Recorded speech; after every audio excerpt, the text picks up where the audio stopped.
So in regards to nutrition, I find it really interesting when I want to look at nutrition.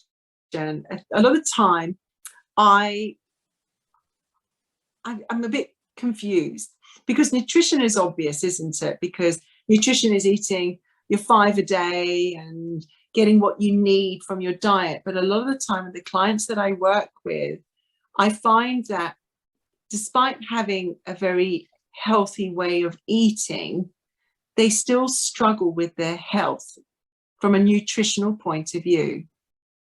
And a lot of the time they might have a sensitivity to something like gluten, right? And it's finding out that information. And I just, want to learn more about how a nutritionist can help with our digestive health, as an example. How do you identify that someone has an intolerance to gluten?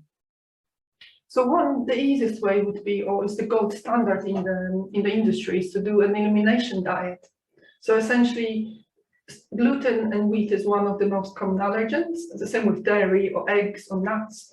So if we suspect something like that, and someone tells me they get bloated after having bread, or they feel tired or fatigue, or they have some kind of rash, then we can think, okay, what can we exclude for 3-4 weeks from the diet? And then see how the person feels, reacts. They note their symptoms, and if they improve, we know there is something going on with these foods. So then during that time, we can work on the gut health, improve the lining with foods or with supplements. And then after a period of 2-3 months, we can start reintroducing these foods and see if they suffer with them, if they have symptoms. So if they don't, then they should continue eating these foods. If they do, they should exclude them for a little bit longer, or sometimes forever. It really depends. It's very individual case. Right. Okay. So it doesn't involve a blood test. It can. So the elimination diet is the gold standard. It's something that doctors would approve of if it's it's a gold standard technique. And because then the testing isn't 100% reliable. So there are different tests out there. Some tests test for certain types of antibodies, or they only check antibodies against raw foods. So it's important to check that the lab that we use checks for intolerances to actually cooked foods, the foods that we eat.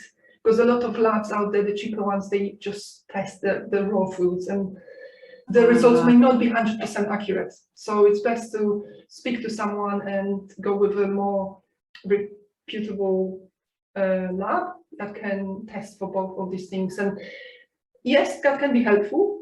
However, food intolerance is a bit more complex matter, and there may be different reactions going on apart from intolerances.